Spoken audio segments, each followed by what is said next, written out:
Eventos Finais, capítulo 20. A herança dos santos. Uma dádiva do Senhor. Cristo, só Cristo e sua justiça obterão para nós um passaporte ao céu. O coração orgulhoso esforça-se por alcançar a salvação, mas tanto nosso título ao céu como nossa idoneidade para ele encontram-se na justiça de Cristo. Para fazermos parte da família celestial, Cristo tornou-se membro da família humana. Melhor do que um título para o mais nobre palácio da terra é o título para as mansões que nosso Senhor foi preparar.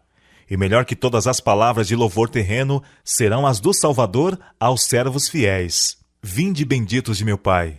Possuí por herança o reino que vos está preparado desde a fundação do mundo. Por que devemos pensar no mundo futuro? Jesus tem exposto o céu e apresenta sua glória ao nosso olhar para que a eternidade não seja omitida de nossas cogitações. Tendo em vista as realidades eternas, cultivaremos habitualmente pensamentos da presença de Deus. Isto será um escudo contra a incursão do inimigo, dará força e certeza, e elevará a alma acima do temor. Respirando a atmosfera celeste, não absorveremos o ar viciado do mundo. Jesus vem apresentar as vantagens e bela imagem do celestial, para que as atrações do céu se tornem familiares aos pensamentos, e o salão da memória seja guarnecido de quadros de beleza celeste e eterna.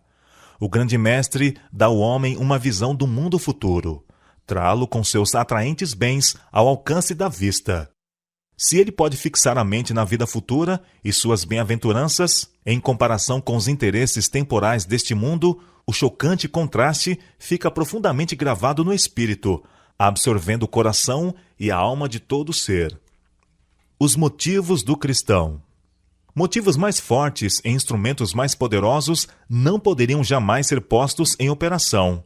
As sobreexcelentes recompensas de fazer o bem, o gozo do céu, a sociedade dos anjos, a comunhão e o amor de Deus e seu Filho, o enobrecimento e dilatação de todas as nossas faculdades através dos séculos da eternidade, acaso não são estes poderosos incentivos e encorajamentos para nos impelir a consagrar ao nosso Criador e Redentor os mais amantes serviços do coração?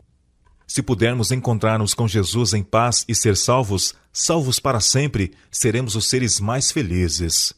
Oh, estar finalmente no lar em que os ímpios deixam de perturbar e os cansados estão em paz. Gosto de ver tudo que é belo na natureza. Penso que estaria plenamente satisfeita com a terra, cercada das boas coisas de Deus, se ela não estivesse desfigurada pela maldição do pecado. Mas teremos novos céus e nova terra.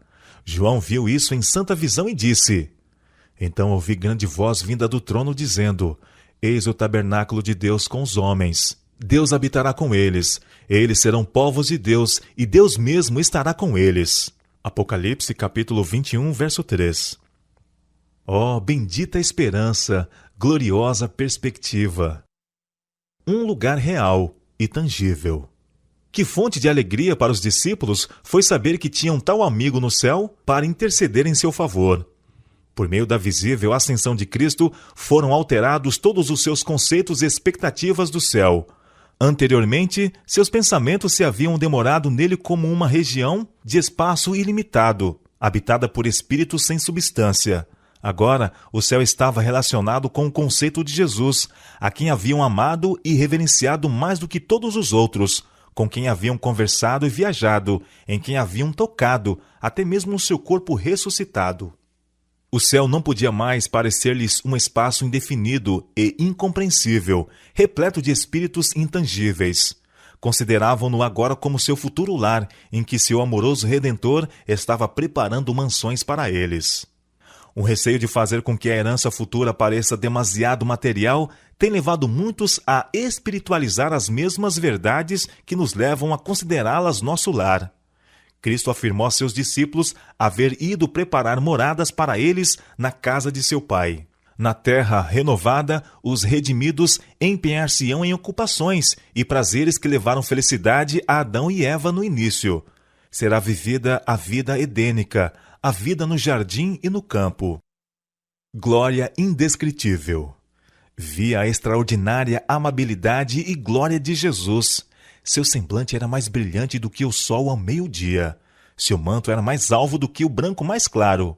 Como posso descrever-vos as glórias do céu e os belos anjos cantando e tocando suas harpas de 10 cordas? As maravilhosas coisas que vi ali não as posso descrever. Oh, se me fosse dado falar a língua de Canaã, poderia então contar um pouco das glórias do mundo melhor. A linguagem é demasiado fraca para tentar uma descrição do céu. Apresentando-se diante de mim aquela cena, fico inteiramente absorta. Enlevada pelo insuperável esplendor e excelente glória, deponho a pena e exclamo: oh, que amor maravilhoso! A linguagem mais exaltada não consegue descrever a glória do céu ou as profundidades incomparáveis do amor de um Salvador. A linguagem humana não é adequada para descrever a recompensa dos justos. Será conhecida apenas dos que a contemplarem.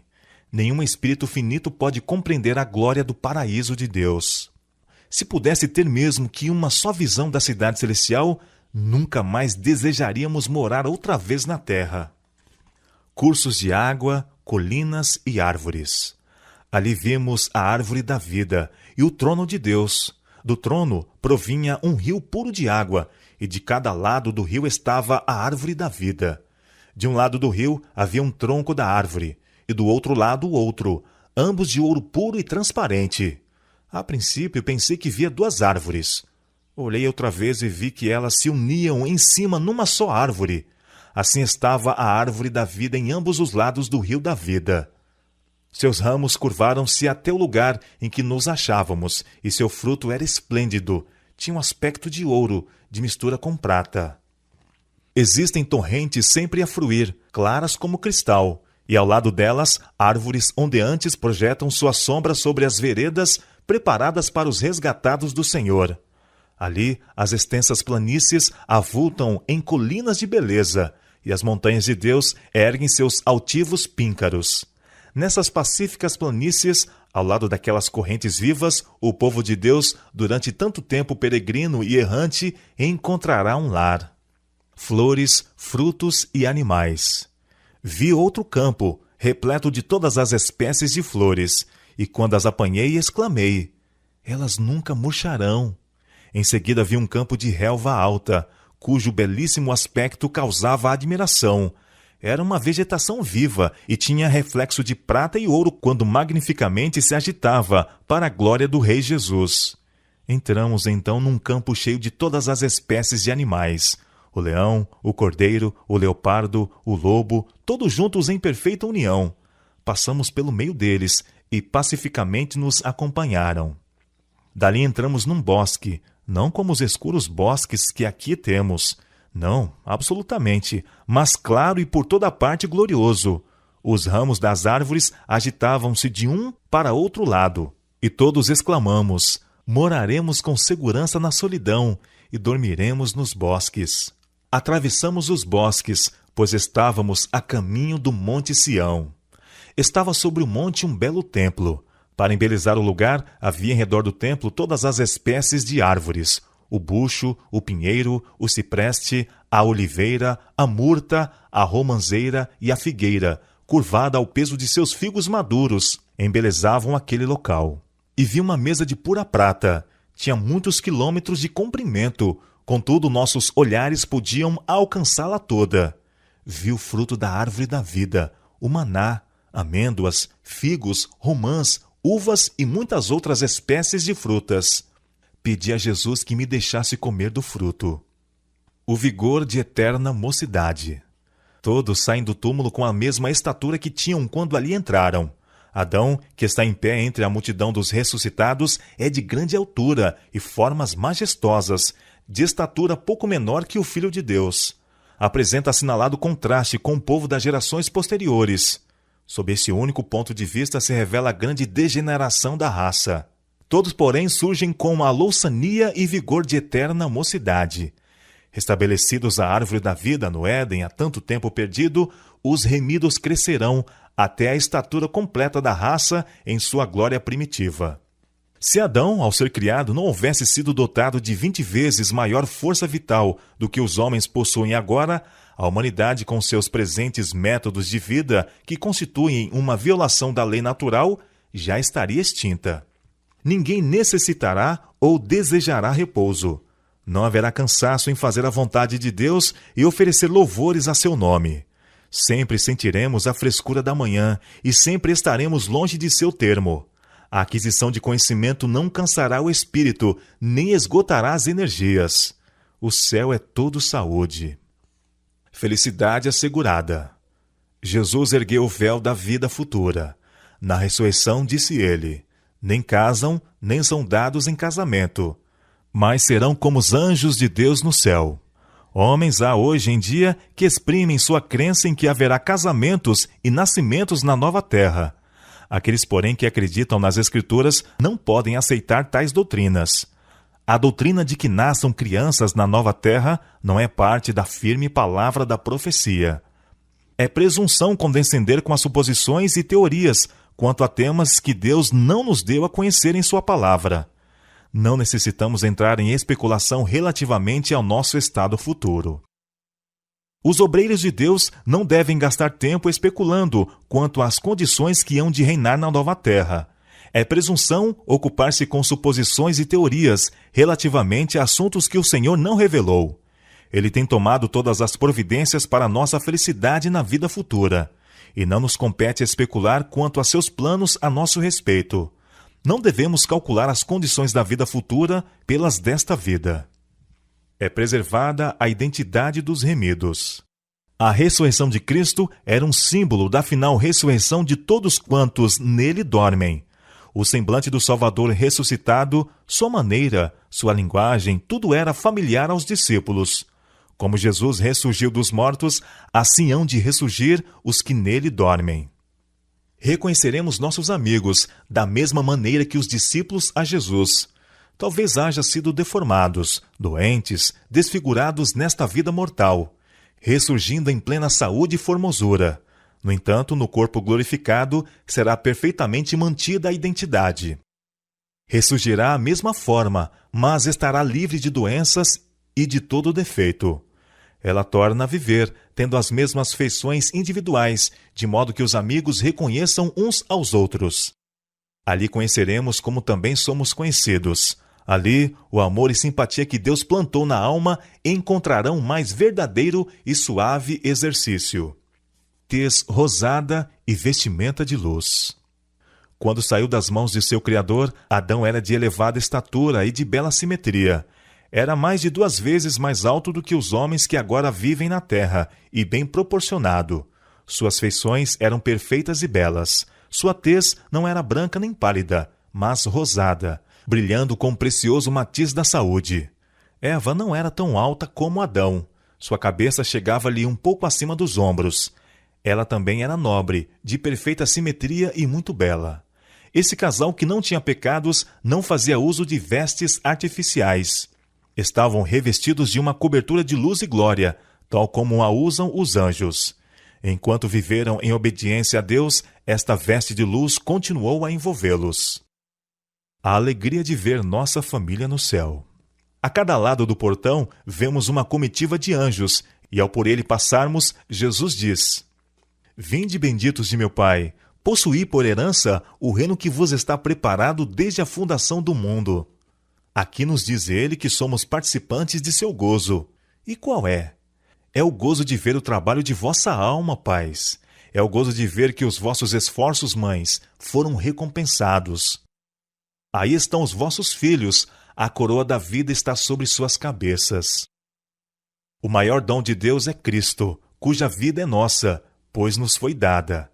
Ele morreu por nós e ressuscitou em nosso favor, a fim de que pudéssemos sair da sepultura para um glorioso companheirismo com os anjos celestiais, encontrar-nos com os nossos entes queridos e reconhecer-lhes a fisionomia, pois a semelhança com Cristo não destrói sua imagem, mas a transforma à gloriosa imagem dele. Todos os santos ligados aqui por laços familiares conhecerão ali uns aos outros. A salvação de criancinhas e de imbecis. Ao surgirem os pequenos, imortais de seu leito poento, imediatamente seguirão caminho, voando, para os braços maternos. Reencontrar-se-ão para nunca mais se separarem. Muitos dos pequeninos, porém, não terão mãe ali. Em vão nos pomos à escuta do arrebatador cântico de triunfo por parte da mãe. Os anjos acolherão os pequeninos sem mãe e os conduzirão para junto da árvore da vida. Alguns têm perguntado se os filhinhos, mesmo de pais que creem, hão de ser salvos, pois não tiveram nenhuma prova de caráter, e todos precisam ser provados, e seu caráter tem de ser determinado pela prova.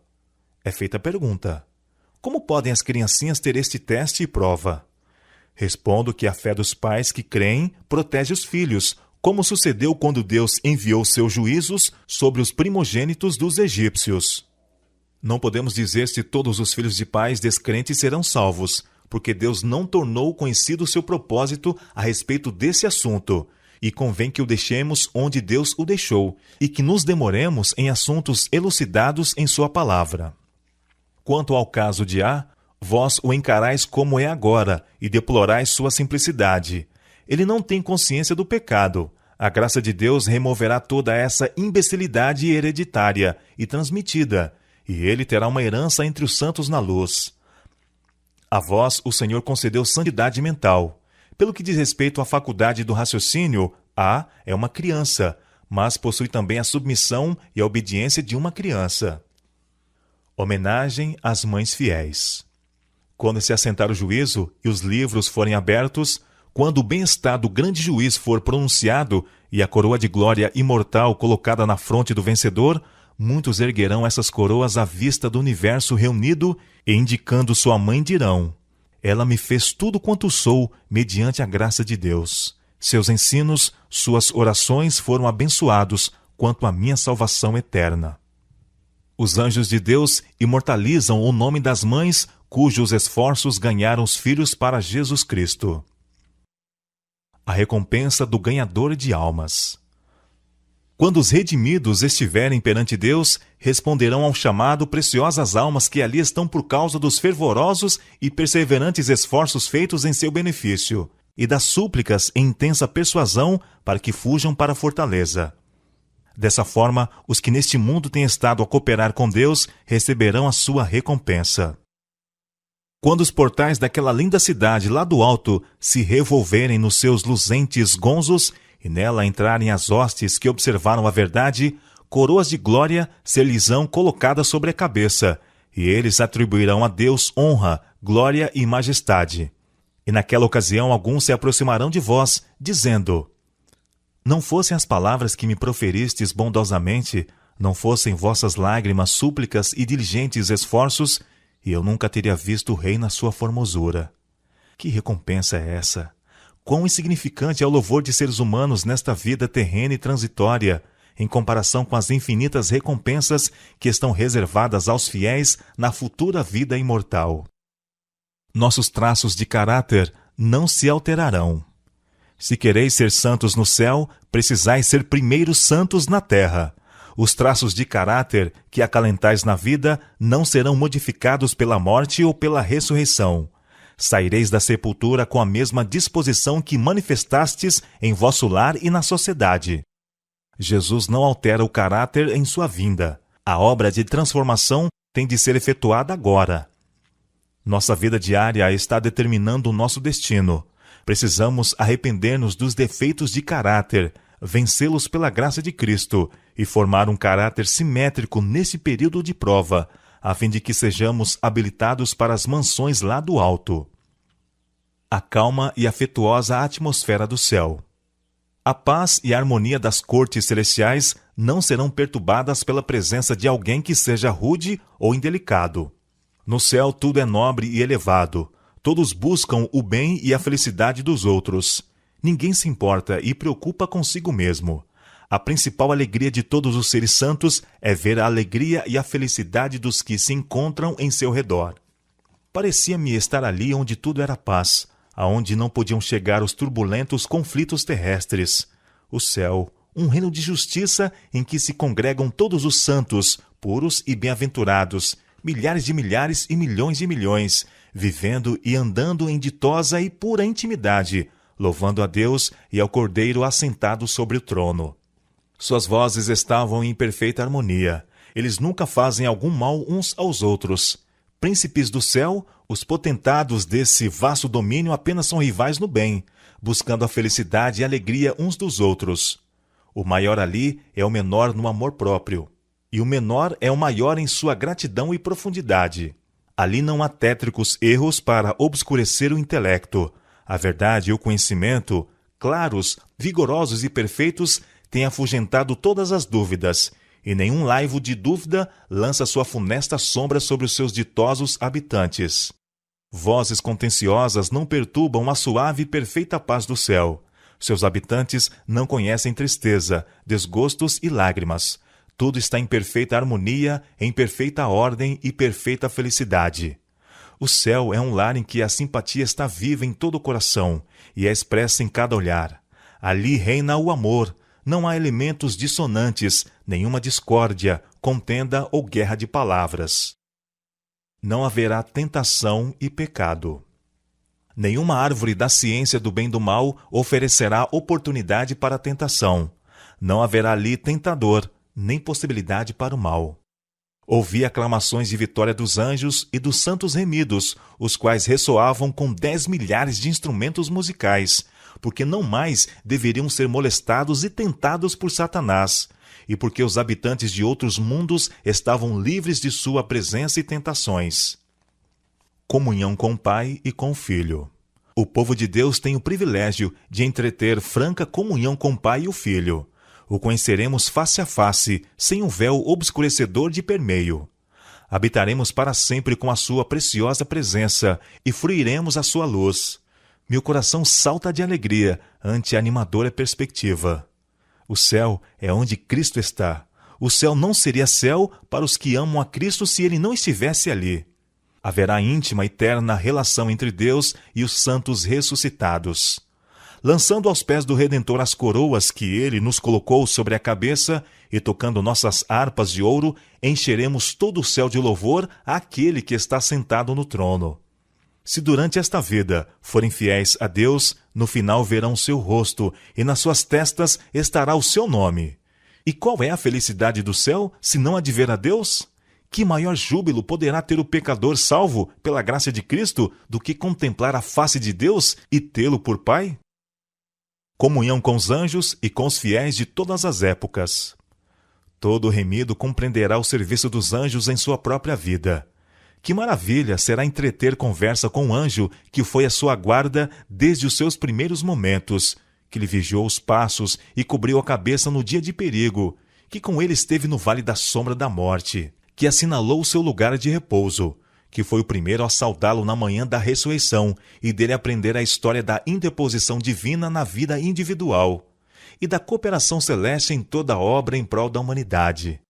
De que perigos visíveis e invisíveis temos sido protegidos mediante a intervenção de anjos, jamais saberemos, até que à luz da eternidade as providências de Deus nos sejam reveladas. O amor e simpatias que o próprio Deus plantou na alma encontrarão ali o mais verdadeiro suave exercício. A comunhão pura com os seres santos, a vida social harmoniosa com os bem-aventurados anjos e com os fiéis de todos os tempos, que levaram suas vestes e as branquearam no sangue do Cordeiro, os sagrados laços que reúnem toda a família no céu e na terra, tudo isto concorre para constituir a felicidade dos remidos. Dando testemunho a seres não caídos. O Filho do Homem não veio para ser servido, mas para servir. A obra de Cristo neste mundo é sua obra nos céus, e a nossa recompensa por trabalhar com ele neste mundo será o maior poder e mais amplo privilégio de com ele trabalhar no mundo vindouro. Vós sois as minhas testemunhas, diz Deus. Eu sou Deus. Isso também seremos na eternidade. Para que foi permitido continuar o grande conflito através dos séculos? Por que foi que se não eliminou a existência de Satanás no início de sua rebelião? Foi para que o universo se pudesse convencer da justiça de Deus a tratar com mal e para que o pecado pudesse receber condenação eterna. No plano da salvação, há sumidades e profundezas que a própria eternidade jamais poderá compreender completamente. Maravilhas para as quais os anjos desejam atentar. Apenas os remidos, dentre todos os seres criados, conheceram em sua própria experiência o conflito com o pecado. trabalharam com Cristo e, conforme os mesmos anjos não poderiam fazer, associaram-se em seus sofrimentos. Não terão eles qualquer testemunho quanto à ciência da redenção? Algo que seja de valor para os seres não caídos? Louvando a Deus com majestosa e melodiosa música. Haverá ali música e cânticos que ouvidos mortais jamais ouviram, nem o espírito humano concebeu. O cântico que os resgatados entoarão, cântico este de sua experiência, declarará a glória de Deus. Grandes e maravilhosas são as tuas obras, Senhor Deus Todo-Poderoso. Justos e verdadeiros são os teus caminhos, ó Rei dos Santos. Quem te não temerá, ó Senhor, e não magnificará o teu nome? Porque só tu és santo. Há um anjo que dirige sempre, o qual toca primeiro a harpa a fim de dar o tom. Depois todos se ajuntam na majestosa e perfeita música do céu. Ela é indescritível. É melodia celestial, divina. Não como varão de dores, mas como glorioso e triunfante rei, estará Cristo sobre o Monte das Oliveiras, enquanto as aleluias dos hebreus se misturarão com as hosanas dos gentios, e as vozes dos remidos, qual poderosa hoste, hão de avolumar-se na aclamação. Coroai-o, Senhor de todos! Perscrutando os tesouros do universo. Ali, quando for removido o véu que obscurece a nossa visão e nossos olhos contemplarem aquele mundo de beleza, de que ora apanhamos lampejos pelo microscópio, quando olharmos as glórias dos céus hoje esquadrinhadas de longe pelo telescópio, quando removida a mácula do pecado, a terra toda aparecer na beleza do Senhor nosso Deus, que campo se abrirá ao nosso estudo? Ali o estudante da ciência poderá ler os relatórios da criação, sem divisar coisa alguma que recorde a lei do mal. Poderá escutar a melodia das vozes da natureza, e não perceberá nenhuma nota de lamento ou tristezas. Todos os tesouros do universo estarão abertos ao estudo dos filhos de Deus. Com indizível deleite, unir-nos-emos na alegria e sabedoria dos seres não caídos. Participaremos dos tesouros adquiridos através dos séculos, empregados na contemplação da obra de Deus. Livres da mortalidade, alcançarão voo incansável para os mundos distantes, mundos que fremiram de tristeza ante o espetáculo da desgraça humana e ressoaram com cânticos de alegria ao ouvir as novas de uma alma resgatada. Com visão desanuviada, olham para a glória da criação, acham-se sóis, estrelas e sistemas planetários, todos na sua indicada ordem, a circular em redor do trono da divindade. Em todas as coisas, desde a mínima até a maior, está escrito o nome do Criador, e em todas se manifestam as riquezas de seu poder. Revendo a história sagrada. A hoste dos remidos irá de um mundo a outro, e grande parte de seu tempo será empregada em perscrutar os mistérios da redenção. Através dos séculos infinitos, o tema da redenção ocupará o coração, mente e língua dos remidos. Eles compreenderão as verdades que Cristo almejava abrir a seus discípulos e para cuja assimilação, porém, não tinham suficiente fé. Sempre e sempre nos serão reveladas novas visões da perfeição e glória de Cristo. Através dos séculos eternos, o fiel pai de família tirará de seu tesouro coisas novas e velhas. Então se revelará diante dele o decurso do grande conflito que teve sua origem antes que começasse o tempo e terminasse apenas quando este cessar. A história do início do pecado, da fatal falsidade em sua ação sinuosa, da verdade que, não se desviando das suas próprias linhas retas, se defrontou com o erro e o venceu, sim, tudo isto será manifesto. O véu que se interpõe entre o mundo visível e o invisível será removido e reveladas coisas maravilhosas. Posto que os pesares, dores e tentações da terra estejam terminados e removidas suas causas, sempre terá o povo de Deus um conhecimento distinto, inteligente do que custou a sua salvação. Nosso Redentor sempre levará os sinais de sua crucifixão. Em sua fronte ferida, em seu lado, em suas mãos e pés, estão os únicos vestígios da obra cruel que o pecado efetuou. As perplexidades da vida elucidadas. Todas as perplexidades da vida serão então explicadas. Onde para nós apareciam apenas confusão e decepção, propósitos frustrados e planos subvertidos, ver-se-á um propósito grandioso, predominante, vitorioso, uma harmonia divina. Ali Jesus nos levará para bem perto da viva corrente que flui do trono de Deus e nos explicará as misteriosas providências pelas quais nos conduziu neste mundo, a fim de aprimorar-nos no caráter. Tudo quanto nos tem confundido acerca das providências de Deus será esclarecido no mundo vindouro. Naquilo em que a nossa mente só via confusão e promessas desfeitas, veremos a mais perfeita e bela harmonia. Saberemos que o amor infinito dispôs as experiências que nos pareciam as mais probantes. Ao reconhecermos o terno cuidado daquele que faz todas as coisas contribuírem para o nosso bem, regozijar-nos-emos com júbilo inexprimível e repleto de glória. O resultado de toda nobre ação. Todos os que trabalharam com um espírito desinteressado contemplarão os frutos de seus labores. Ver-se-á o resultado de todo princípio correto e nobre ação. Alguma coisa disto aqui vemos, mas com pouco dos resultados dos mais nobres trabalhos deste mundo é o que se manifesta nesta vida aos que os fazem, quando labutam abnegadamente, incansavelmente por aqueles que ficam além de seu alcance e conhecimento. Pais e professores tombam em seu último sono, parecendo o trabalho de sua vida ter sido feito em vão. Não sabem que sua fidelidade descerrou fontes de bênçãos que jamais poderão deixar de fluir. Apenas pela fé, veem as crianças que educaram tornar-se uma bênção e inspiração a seus semelhantes, e essa influência repetir-se 1000 vezes mais. Muito obreiro há que envia para o mundo mensagens de alento, esperança e ânimo, palavras que levam bênçãos aos corações em todos os países. Mas, quanto aos resultados, nada sabe, afadigando-se ele em solidão e obscuridade. Assim se concedem dons, aliviam-se cargas, faz-se trabalho. Os homens lançam a semente, da qual, sobre as suas sepulturas, outros recolhem a abençoada messe.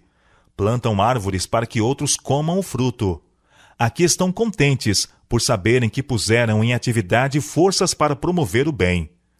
No além serão vistas a ação e reação de todas estas forças. Nosso gozo aumentará continuamente. Há no plano da redenção mistérios: a humilhação do Filho de Deus, o ser achado em forma de homem, o maravilhoso amor e condescendência do Pai ao entregar seu Filho, que são para os anjos celestiais motivo de contínuo assombro. E isso será o estudo dos remidos através dos séculos eternos. Ao contemplarem a obra de Deus na criação e redenção, novas verdades continuamente se lhes desdobrarão ao espírito surpreso e deleitado. À medida que vão aprendendo mais e mais da sabedoria, amor e poder de Deus, seu espírito se lhes expandirá constantemente e seu gozo aumentará continuamente. Ao transcorrerem os anos da eternidade, trarão mais e mais abundantes e gloriosas revelações de Deus e de Cristo. Assim como o conhecimento é progressivo, também o amor, a reverência e a felicidade aumentarão. Quanto mais aprendem os homens acerca de Deus, mais lhe admiram o caráter. Ao revelar-lhe Jesus as riquezas da redenção e os estupendos feitos do grande conflito com Satanás, a alma dos resgatados fremirá com mais fervorosa devoção e com mais arrebatadora alegria dedilharão as harpas de ouro, e milhares de milhares e milhões de vozes se unem para avolumar o potente coro de louvor. Há sempre um infinito para além. Ali toda a faculdade se desenvolverá e toda a capacidade aumentará. Os maiores empreendimentos serão levados avante, as mais altas aspirações realizadas, as maiores ambições satisfeitas, e todavia surgirão novas culminâncias a galgar, novas maravilhas a admirar, novas verdades a compreender, novos assuntos a apelarem para as forças do corpo, espírito e alma. Por mais que avancemos no conhecimento da sabedoria e do poder de Deus, há sempre um infinito para além. Todo o amor paternal que veio de geração em geração, através do coração humano, toda a fonte de ternura que se abriu na alma do homem, não passam de tênue riacho em comparação com o ilimitado oceano, quando postos ao lado do infinito, inexaurível amor de Deus. A língua não o pode exprimir, nem a pena é capaz de o descrever. Podeis meditar nele todos os dias de vossa vida. Podeis esquadrinhar diligentemente as Escrituras a fim de compreendê-lo. Podeis concitar toda a faculdade e poder a vós concedidos por Deus, no esforço de compreender o amor e a compaixão do Pai Celeste. E todavia existe um infinito para além. Podeis estudar por séculos esse amor. Não obstante, jamais podereis compreender plenamente a extensão e a largura, a profundidade e a altura do amor de Deus em dar seu Filho para morrer pelo mundo. A própria eternidade nunca o poderá bem revelar. Todo o universo declara que Deus é amor. O grande conflito terminou. Pecado e pecadores não mais existem. O universo inteiro está purificado. Uma única palpitação de harmonioso júbilo vibra por toda a vasta criação. Daquele que tudo criou, emanam vida, luz e alegria por todos os domínios do espaço infinito.